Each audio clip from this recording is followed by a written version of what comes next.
Oi pessoal, tudo beleza? Vamos falar um pouquinho hoje sobre atmosfera terrestre. Meu nome é Ricardo de Camargo, eu sou lá do Departamento de Ciências Atmosféricas do IAG. O que a gente tem que entender é que o nosso planeta ele é rodeado por uma camada gasosa que está em contínuo movimento, composta basicamente por nitrogênio e oxigênio, um pouquinho também de vapor d'água e dióxido de carbono. Isso é o que a gente chama de atmosfera. Nessa atmosfera também existe uma série de partículas em suspensão. Essas partículas podem ser sólidas, como poeira, cristais de gelo, e elas também podem ser líquidas, como gotas de nuvem e gotas de chuva. Essa composição não é a mesma desde o início, desde a origem do planeta. Então, se a gente considerar hoje em dia o ar seco, a gente vê essa proporção 78% de nitrogênio, 21% de oxigênio. Os componentes restantes, perfazendo esse 1%, um pouquinho a mais, se dividem então em argônio, dióxido de carbono e outros elementos. Um deles em especial ozônio, que está ali no meio da tabela, e metano também, que está lá no finalzinho da tabela. O nitrogênio ele é muito importante em função de ser a base de todas as formas de vida. O nitrogênio faz parte de proteínas, faz parte de DNA, tá?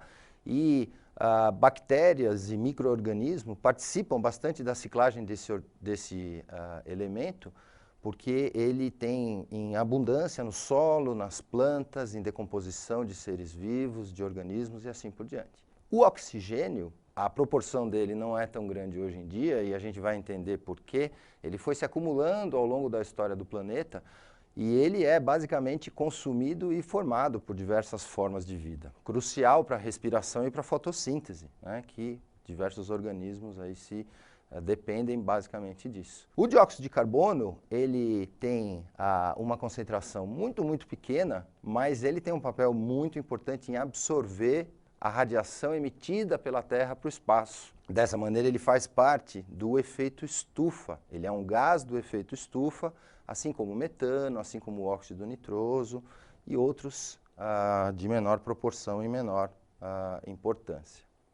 O ozônio, que apareceu lá naquela tabela também, ele é importante porque na alta atmosfera ele é formado pela fotodissociação do próprio oxigênio. Cria-se uma camada de máximos de ozônio lá na alta atmosfera que tem um papel fundamental, nos protege, assim como a todos os outros seres vivos que vivem, todos os seres emersos que dependem da atmosfera diretamente.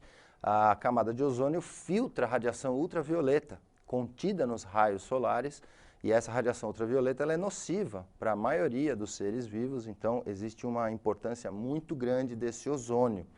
Tem uma diferença grande desse ozônio com o ozônio troposférico, que é esse que está aqui perto da superfície, que é poluente. Esse é outro papo, a gente vai ver ele bem mais para frente. O vapor d'água não está listado lá porque aquela tabela é do ar seco, mas o vapor d'água, ele é muito importante. Ele tem um papel absolutamente fundamental na evolução dos transientes na atmosfera, né? O ciclo da água é muito importante. A gente tem que pensar que em alguns lugares do planeta são muito quentes e muito úmidos e outros lugares são muito frios e muito secos. Então, ao comparar, por exemplo, florestas tropicais úmidas com regiões polares, a gente tem a presença do vapor d'água em proporções muito diferentes, né? 4% nas regiões tropicais úmidas versus 1% nas regiões polares. Então, é uma diferença considerável na quantidade de vapor que está dissolvido na atmosfera. Pessoal, vapor é um gás, tem um monte de vapor sempre, a gente não enxerga, tá? Vapor é um gás. Mas ele é muito importante no seguinte sentido: a mudança de fase do vapor d'água. O fato de você formar as nuvens a partir de vapor d'água que não se enxerga para partículas que são nitidamente visíveis a olho nu, porque interagem com a radiação, é um processo muito importante porque representa uma fonte de energia enorme para a atmosfera, a tal da liberação de calor latente. Esse esqueminha mostra bem rapidamente de que, se você considerar o estado gasoso, o estado líquido e o estado sólido, todos dinamicamente ligados, com processos que fazem com que um vá ao outro, a gente tem que ver que se a reação acontece do lado direito para o lado esquerdo aí do slide, existe uma liberação de calor. O estado gasoso é mais energético que o estado líquido, que por sua vez é mais energético que o estado sólido. Obviamente, a reação contrária, quando eu passo do estado sólido para o estado líquido e para o estado gasoso, existe uma absorção de calor. As moléculas têm que absorver calor para conseguir fazer a mudança de fase nesse sentido. Então, é óbvio que o vapor d'água, né, e todas essas partículas em suspensão, que estão a mais ali do que os elementos químicos que nós falamos há pouco, vão ser muito importantes para as formações de nuvens. Essas partículas em suspensão vão ganhar o nome de aerossóis. E esses aerossóis, eles podem ser oriundos de processos naturais, como eles podem ser oriundos de processos antrópicos. Hoje em dia a gente diferencia bastante o efeito de um vulcão, o efeito de ressuspensão de solo ressecado, sal marinho, pólen, micro-organismos, de fumaça de queima de biomassa, de fumaça de queima de combustíveis fósseis, de processos industriais que geram produtos particulados. Então, é importante ter uma noção bem clara de que existem origens diferentes de toda essa poeira que está dissolvida no ar. E elas são particularmente importantes porque essa poeira que está dissolvida no ar também interage com a radiação solar, né, e pode servir como núcleo de condensação de vapor. Quer dizer, aqueles microgrãozinhos que estão soltos na atmosfera podem ser capazes de atrair moléculas de água para se tornarem para passarem do estado gasoso para o estado líquido. Então, para o efeito da liberação de calor que representa o processo das nuvens, os aerossóis são realmente muito importantes.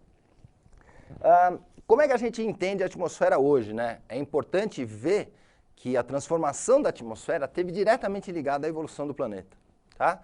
Acredita-se que no início a gente tinha uma proporção gigantesca de hidrogênio e de hélio, que são os elementos mais leves, né, da tabela periódica. Mas a gente tinha também metano já e amônia, né? Alguma coisa de carbono e hidrogênio, alguma coisa de nitrogênio com hidrogênio. No início, acredita-se que esses elementos mais leves tenham sido varridos pelo vento solar e, com base no intemperismo que aconteceu no planeta, de toda a evolução em função da atividade vulcânica, de deriva continental, de uma série de coisas que ocorreu em bilhões de anos da história do planeta, houve um acúmulo de nitrogênio, houve um acúmulo de vapor d'água e houve um acúmulo de dióxido de carbono. Quer dizer, o que tem na atmosfera hoje em dia basicamente saiu de dentro da Terra e a gente acredita também que existe um gradual, durante o resfriamento que o planeta teve, né, nos primeiros milhões de anos, o vapor d'água conseguiu se condensar na atmosfera, então formando os grandes corpos d'água, os rios, os lagos, né, eventualmente começando a formar os oceanos. E o que é importante, dissolveu o dióxido de carbono. O dióxido de carbono é mais solúvel em água do que no ar. Então, parte desse dióxido de carbono, que é um gás que vai ter um efeito muito importante e que a gente vem acompanhando ele no ponto de vista das mudanças climáticas, foi, né, lavado, vamos dizer assim, e a atmosfera começou a ficar um pouquinho mais rica de elementos. Rica em que sentido? Aquela amônia, aquele metano, né? Todo o nitrogênio proveniente daquela amônia emitida pelos vulcões era muito pouco reativo e ele foi se acumulando na atmosfera, assim como o metano, assim como outros elementos e componentes. Ainda assim, nessa época existia muita incidência da radiação ultravioleta. A gente falou que a camada de ozônio é responsável por filtrar a radiação ultravioleta, mas o ozônio ainda não apareceu na nossa história. Acredita-se que, apesar de você ter, né, aquela radiação ultravioleta, atividade elétrica muito intensa, meteoritos, né, tem muito da parte de vida que acredita que tenha sido oriunda dos meteoritos, isso é muito questionável, mas enfim, naquela época, numa atmosfera completamente inóspita, apareceram bactérias aquáticas. Então, a vida era super improvável naquele ambiente, não numa questão de criacionismo, mas uma questão de probabilidade, se desenvolve as bactérias aquáticas. Essas bactérias aquáticas e mais alguns outros organismos que devem ter se formado nesses milhões de anos nos oceanos, né, naquela sopa de nutrientes que eram os oceanos, a gente tem vários organismos fazendo fotossíntese, começando a pegar aquele CO2, começando a fotossintetizar o alimento que elas precisavam. E isso, se a gente olhar a reação química da fotossíntese, a gente vê que solta oxigênio. Então, olha o que essas bactérias começaram a fazer. Elas começaram a pegar água, né, elas estavam dissolvidas em água. aquele CO2 que foi lavado da atmosfera, que também estava dissolvido em grandes proporções, na presença de luz solar e de clorofila, gera então a molécula de glicose que interessa, né, para esses organismos e libera oxigênio. Esse oxigênio liberado na água inicialmente foi usado para dissolver o ferro dissolvido na água do mar, tá? Mas depois, quando ele começou a ser liberado para a atmosfera, milhões de anos, né, nós estamos falando de uma história de bilhões de anos depois, ao ser acumulado nos oceanos como óxido ferroso e ser liberado para a atmosfera, quando ele começa a ser liberado na atmosfera, a fotooxidação dele, que a gente falou lá no começo, ajuda a formar a camada de ozônio. A camada de ozônio começa a ser eficiente para filtrar radiação ultravioleta e acredita-se que é por isso que os seres vivos conseguiram se desenvolver, tá? Então, essa evolução da composição ela é muito importante, a gente tem que entender ela de uma maneira geral. Só que a gente está falando bastante do ar próximo da superfície. A gente está falando do ar que a gente respira, do ar que nos interessa. A gente precisa olhar de uma maneira geral para a estrutura vertical da atmosfera, pessoal. Então, ó, da mesma maneira que qualquer corpo, né, qualquer corpo que a gente conhece que cai, a atmosfera também está sujeita à força da gravidade, né, ou força-peso, né? A gente está acostumado a falar peso, a gente está acostumado a dar informação de massa no lugar do nosso peso, né? O peso, na verdade, é a nossa massa multiplicado pela aceleração da gravidade, tá? A atmosfera tem uma massa, apesar do ar ser relativamente leve, né? Se a gente imaginar uma caixinha de ar, ela é relativamente leve, né? O peso de toda a coluna atmosférica em cima da superfície terrestre exerce uma pressão, né? Aquela força na superfície terrestre. Então, se a gente imaginar a razão entre a força, o peso da atmosfera por unidade de área na superfície terrestre, a gente determina o que a gente chama de pressão atmosférica. Quer dizer, existe uma coluna de ar, que a gente imagina que nessa espessura esteja contida a maior parte da massa da atmosfera. Essa coluna de ar tem um certo peso, esse peso nessa unidade de área na superfície exerce o que a gente chama de pressão atmosférica à superfície terrestre.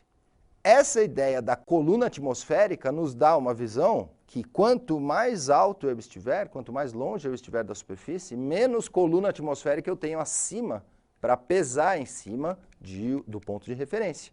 Isso faz com que a pressão naturalmente diminua com a altura. Mas a gente vai ver que a diminuição não é linear. A diminuição da pressão atmosférica com a altura tem muito a ver, está diretamente relacionada com a densidade do ar. Aquele conceito que faz com que a gente entenda a massa e o volume que um determinado corpo possui, que um determinado corpo ocupa. Então, a gente vê claramente que a pressão e a densidade variam muito rapidamente nos primeiros quilômetros da atmosfera, mas lá para cima elas variam já de uma maneira bem mais devagar. E na representação do lado direito, a gente imagina como que seria a densidade das parcelas de ar. Se a gente conseguisse pintar cada molécula e enxergá-las, a gente veria uma gradativa diminuição do número de moléculas à medida que a gente se afasta da superfície, que é a questão da densidade. A pressão e a densidade são bem fáceis, são bem comportadas na vertical. Mas a temperatura, pessoal, apresenta um comportamento bem diferente, tá? A gente vai ver que tem camadas que estão superpostas e essas camadas são caracterizadas por variação de temperatura com altura.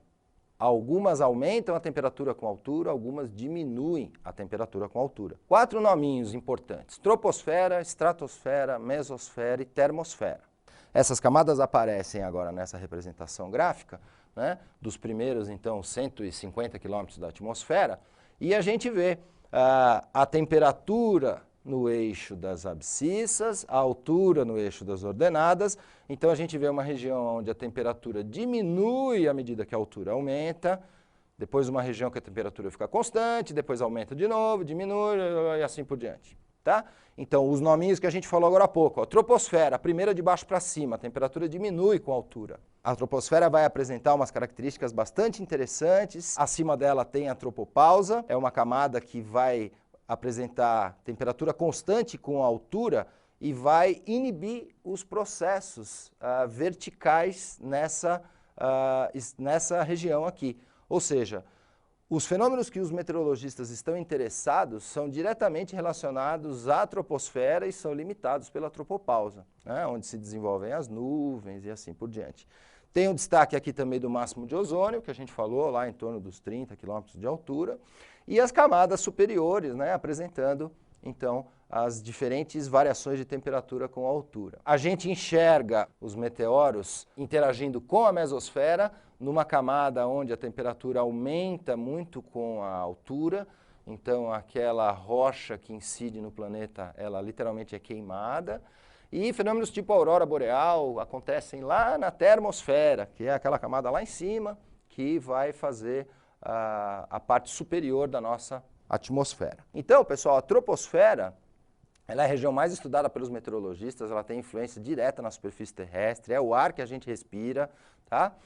Ela tem uma característica muito importante, a atmosfera não se aquece da luz solar passar por ela. Ela não é uma boa absorvedora de luz solar. A superfície se aquece e aí sim começa a aquecer a atmosfera de baixo para cima, tá? Então, o aquecimento da parte inferior da troposfera é dado pelo aquecimento da superfície terrestre. Essa troposfera, a gente vai ver que é caracterizada por espessuras de 12 até 15 km de altura, às vezes um pouco mais, varia, a gente vai falar isso também. E a temperatura diminui mais ou menos, se a gente considerar o ar seco, 6,5 graus por quilômetro. Cada quilômetro de altura que você se desloca, diminui 6,5 graus. Por isso que quando a gente voa, o piloto informa lá que a temperatura exterior é de menos não sei quantos graus Celsius. Nessa camada formam-se todos os fenômenos atmosféricos, nuvens, vento, chuva, furacão, tornado, raio e tudo mais que a gente já pensou em associar, em função da estabilidade. Essa camada que tem parcelas mais quentes embaixo e mais frias em cima, ela é altamente instável. A troposfera apresenta alta instabilidade atmosférica e a gente vai ver isso caracterizando a formação das nuvens, tá?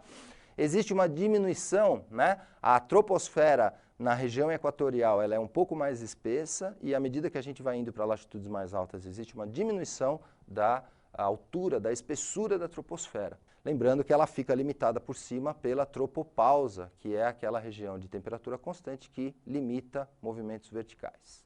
Acima da tropopausa, a gente encontra a estratosfera, que não menos importante do que a troposfera, para o ponto de vista dos meteorologistas, mas a gente não vai dar tanto detalhe dos fenômenos que acontecem nela assim. Entre 20 e 50 km de altura, ela se localiza mais ou menos, a temperatura aumenta nessa camada com a altura em função da absorção da radiação ultravioleta, aquela que a gente falou agora há pouco, é a camada de ozônio que está presente, então, no comecinho da estratosfera, ali na região dos 30 km de altura, e essa camada, por ser verticalmente muito estável, apresentar então parcelas quentes embaixo, né, ar mais frio em cima, ar mais quente embaixo, ela inibe totalmente movimentos verticais. A estratosfera é limitada na sua parte superior pela estratopausa, uma outra camada com temperatura constante, que vai dividi-la da mesosfera. Mesosfera já a penúltima das 4 camadas que nós falamos agora há pouco, entre 50 e 80 km de altura. Novamente a temperatura diminui com a altura e agora atinge o mínimo valor em toda a atmosfera terrestre, cerca de menos 90 graus Celsius. Nessa região o ar é muito rarefeito, a densidade é muito baixa e os fenômenos basicamente que são interessantes remetem aos fenômenos entre os meteoritos e a aurora boreal que vai acontecer lá em cima. Tá? A mesopausa divide a mesosfera da termosfera e essa última, pessoal, então é a parte externa da atmosfera, né? Nós já estamos lá acima dos 80, 90 km de altura, indo até uns 500, 800 km. É um pouco difícil definir a parte superior da termosfera porque há um número tão pequeno de moléculas que efetivamente fica difícil você estabelecer qual é o limite superior da termosfera e, portanto, da atmosfera terrestre. A temperatura aumenta nessa região com altura, porque mesmo essas poucas moléculas que a gente acabou de falar são muito eficientes para absorver radiação solar. Tá? Então é uma camada que vai ter essas características lá em cima. Se a gente considerar a estrutura vertical agora da atmosfera em função da composição química, a gente vai ver que a região que fica abaixo da termosfera, ela tem uma composição homogênea dos elementos químicos. A região da termosfera, especificamente falando, não. Por que isso? Né? Na termosfera, aquele número reduzido de moléculas, os choques muito pouco frequentes entre elas, fazem com que os elementos mais pesados, os elementos químicos mais pesados, de peso atômico maior, se localizem na parte inferior da termosfera, nitrogênio e oxigênio, enquanto hidrogênio e hélio, que são mais leves, vão se localizar na parte superior da termosfera. Isso faz com que verticalmente exista uma diferença muito grande da composição dos elementos. Então, é por isso que a gente chama essa região de heterosfera, ao contrário da região que fica abaixo da termosfera, que tem uma composição dos elementos constante na vertical. Existe também uma maneira de separar as camadas atmosféricas considerando as propriedades elétricas, tá? A gente tem que levar em consideração a quantidade de íons e elétrons livres que estão presentes lá na mesosfera, troposfera, acima da estratosfera. É uma camada que a gente denomina ionosfera. Há uma enorme quantidade de elétrons livres e de íons, e essa camada faz com que fenômenos como a aurora boreal, fenômenos que tornam o céu com cores bastante diferentes do que ele normalmente é, bastante comum nos polos. Tá?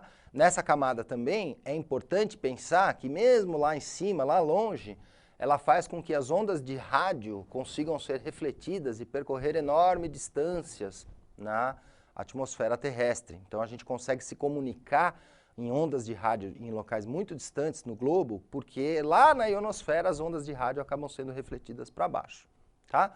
O que é importante pensar, pessoal, para concluir? A troposfera é a mais estudada, a gente precisa entender um pouquinho da interação da troposfera com a estratosfera, mas para efeito de tempo e clima, a gente vai se restringir àquilo que acontece na troposfera. Muito obrigado, eu espero que vocês tenham curtido então a aula, a gente se encontra numa outra oportunidade. Até mais!